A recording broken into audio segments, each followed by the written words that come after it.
Ron Paul joins us today. He is the host of the Liberty Report, former congressman and former presidential candidate. He ran for president three times, twice as a Republican candidate in 2012 and 2008, and once as the Libertarian Party candidate in 1998. He was also a former flight surgeon in the U.S. Air Force and in the U.S. Air National Guard. We'll be discussing the implications on the economy of Joe Biden dropping out of the election race, as well as Ron Paul's reaction to the Trump assassination attempt the week prior.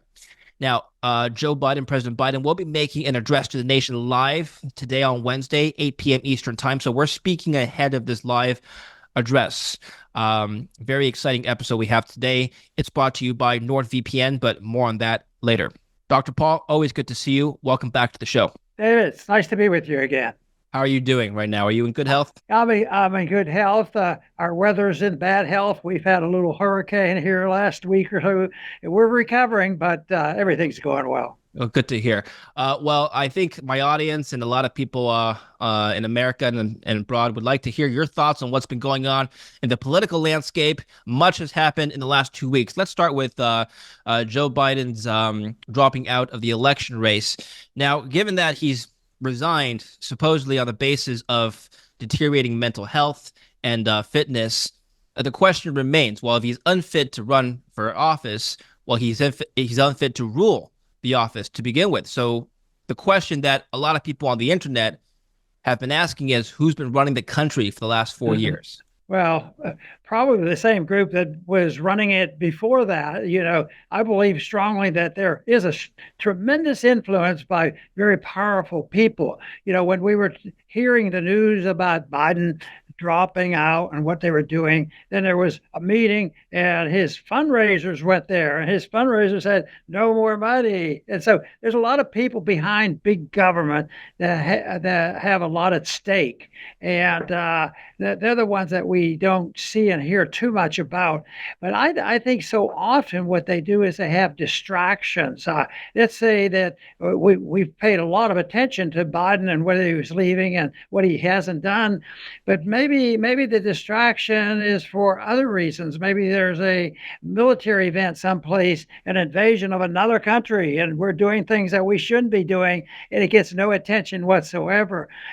So I'm not very confident that the mainstream media provides us with the right information that we want. And I think it's a shame that that's the case. That's why programs like yours, David, are very valuable, because you're trying to get information out, and that is what is so necessary. But it's a mixed bag. This is a real mess, is what they have. I think it's such an irony because, for probably 10 years, the opposition to Trump has been pretty strong, and they were virulent, and they were mean and nasty, and and all the legal things that have done. They made Trump do so many legal things to keep him out from campaigning. So that is something. But it was amazing what they did. But finally, it looks like at the moment, there may have been an attempt at for political reasons to kill Trump. And you can't help but think about it. But if you do, then you're a conspirator. You don't want to accept the fact. But right now, things are different. I remember the Kennedy assassination so well because everybody just went along with it. This time, I'll tell you what, Secret Service and the blundering there has awakened some people that figure, boy, this is a mess, and it's not somebody just concocting the story, because right now they're looking into it, and when this happened. My comment was, I wonder if we'll ever get to the bottom of it, because it took a long time with the Kennedy assassination, and still people believe, not the majority of people believe there was more than just Oswald. In this case, we maybe has made some progress in revealing, some of what's going on. But once again, there's a lot of people who are called conspirators, the one that concoct these wild schemes. But the conspirators are the ones who probably participated in helping this kid, take a shot at the president. And when they have an official function, I mean, how much information did they get from the hearings yesterday in the House? Not very, very much. So that fits my belief that you're not going to get much good information from the government. Before we continue the discussion, I want to take a minute to talk to you about today's sponsor, NordVPN. On this show, we regularly cover how to grow and protect your assets, but one of your most important assets is your privacy. Every investor needs to protect their digital privacy and footprint against hackers and potential viruses. According to Chainalysis, 2022 was the biggest year ever for crypto hacking, with hackers stealing $3.8 billion in cryptocurrency. And according to Duke University, more than 80% of U.S. companies claim to have been successfully hacked. One of the best ways to protect yourself and your privacy online is with NordVPN. Not only does NordVPN hide your identity online from malicious actors and criminals, but it also comes equipped with malware protection. NordVPN also prevents you from accessing dangerous websites, allowing you to enjoy your favorite financial content securely. And the best part is that it is easy to use. Just download and click. NordVPN is available for your phone or computer, and they're currently offering 65% off on a 2-year plan plus 4 extra months. Simply click on nordvpn.com/David Lin in the description down below to learn more. Director Cheadle, is there a standard perimeter that the Secret Service establishes around an event, or are those perimeters independently determined per event and scenario? There is no standard. Every event and every venue is different and treated as such.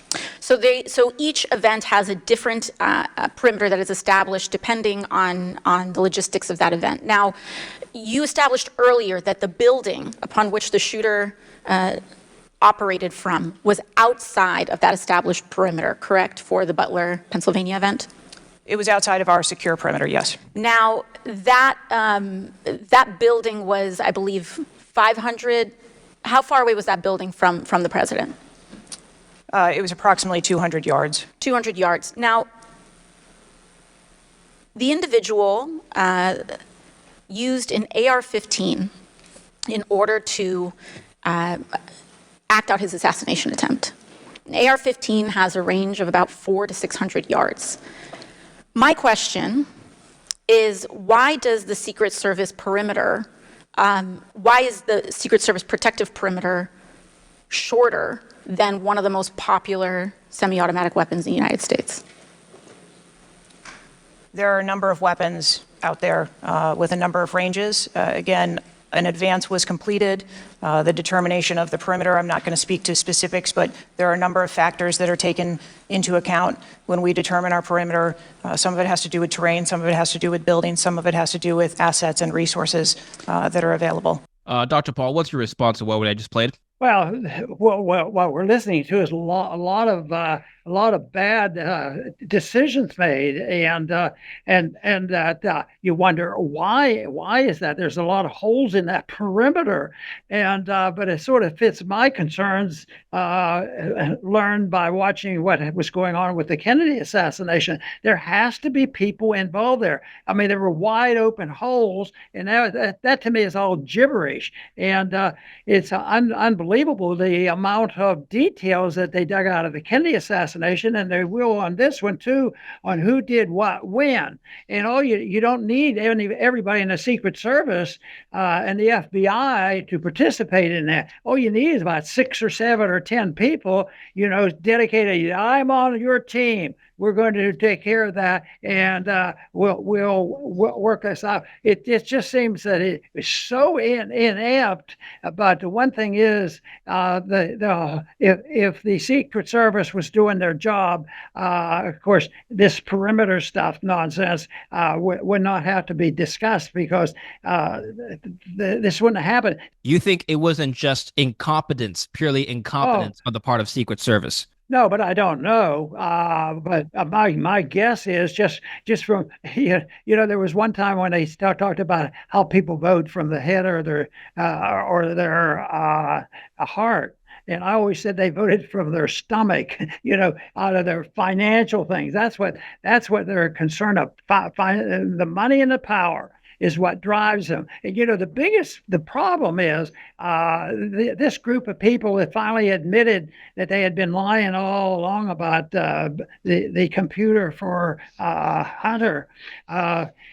This means they don't even believe in truth. They believe in lying, and so that's why I've as years goes on, I have become more suspicious and less trustworthy. I mean, I was just in the military when Kennedy was assassinated, and he passed through Kelly Air Force Base, where I had some responsibility the day before he was assassinated.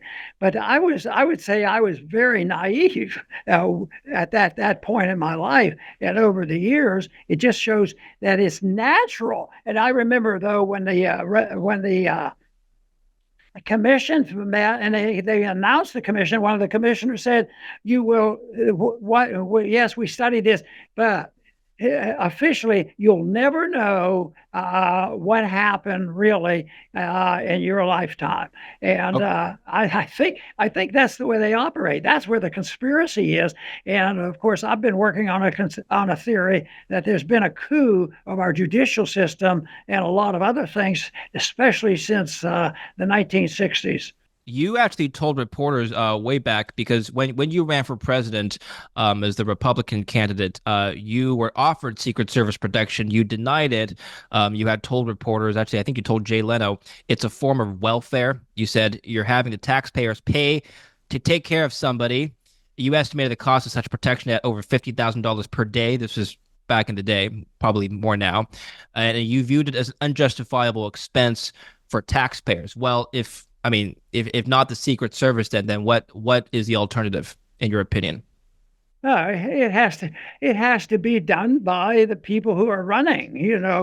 One thing that I remember that was remarkable is when Harry Truman finally left office, he walked to the railroad station to get on.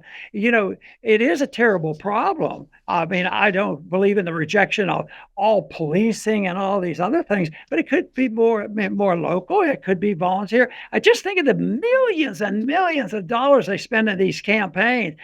And I just think now that they have proven, at least in my mind, that you can't trust them to protect the president. So why not make it private? But no, if you have private people trying to provide protection for Trump, oh no, this is a government function. Get out of here. They're not going to do it. And then they participate in it. So I just think that it could be done. It was done for many, many years. I don't know when they started this type of protection. So you would trust a private service over a government-funded program that is specialized in the only task they have is to protect the leadership of the country?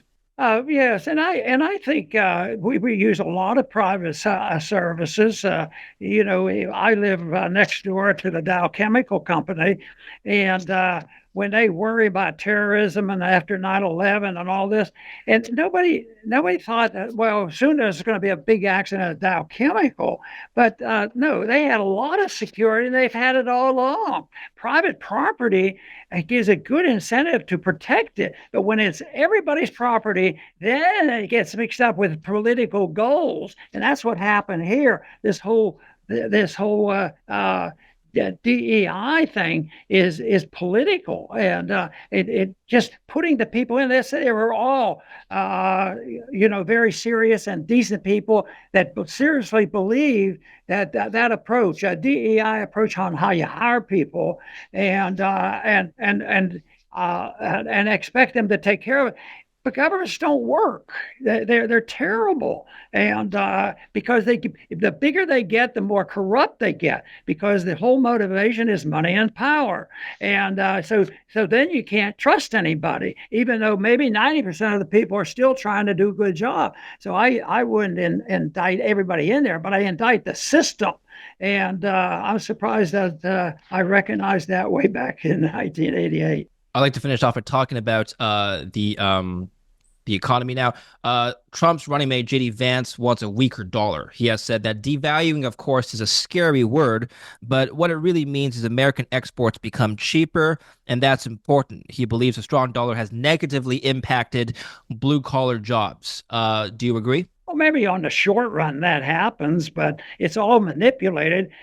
We have these powerful sources that tend to be invisible, manipulating every day the interest rates. What are we going to do here? The big problem is it's doomed to fail because they have no idea what the interest rate should be. Here they have 0% for 2 years, and then they do this, but they don't have any power, and it always collapses. This idea of strong dollar or weak dollar. How about just a dollar developed in the marketplace, which is a gold dollar, gold standard? It doesn't depend on the manipulation, of the government, even though our government did it. Look, when they got into trouble in the 30s, the first thing Roosevelt did is confiscate the gold from the people. And but no, this whole idea of weak dollar, strong dollar, you want a steady dollar, and you don't want manipulation. You want the market determined. You want the market to determine interest rate, because the interest rates are very much related to the strength of the dollar or the weakness of the dollar, and that's the most important price you can have. Is the price of money tells you the value of the currency. And now, they had to cave in all that 0% stuff. They're on the rise, and I think Jim Grant is right. It's probably going to be for 25 years. It's going to go through another cycle, just as it did, just a few decades ago. And it lasts a long time. But interest rates are going up. The money, and unfortunately, we're looking at something more serious than we've ever had before. We knew about the 70s, and that really inspired me to study economics. But right now, the problems we have are so much greater. The bubble's so much bigger than ever before. So much debt that we're in for big trouble. This is okay. Let's finish off here. Interest payments on U.S. national debt will shatter $1.14 trillion this year, eating supposedly 76% of all revenues from income taxes. Elon Musk, CEO of founder of Tesla, he tweeted, "America is going bankrupt," by the way. He tweeted that stat that I just quoted. What's the solution here? Is this a partisan issue, or is this a bipartisan issue?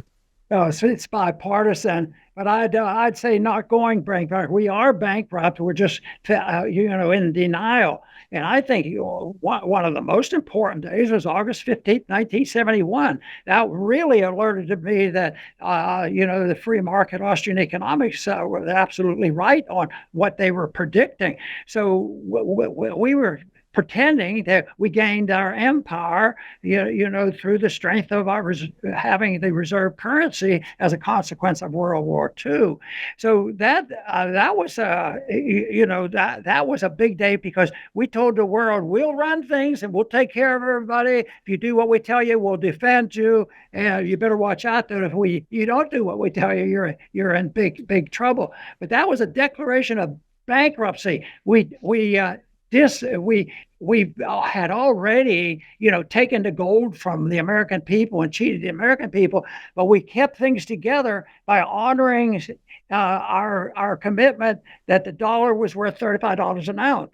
And the American people were outraged because the French wanted their gold back because they knew we couldn't do this, and I continue to do this. So that was a declaration of bankruptcy. And that's when I thought, boy, and that was when silver was $1.29 and gold was $35 an ounce.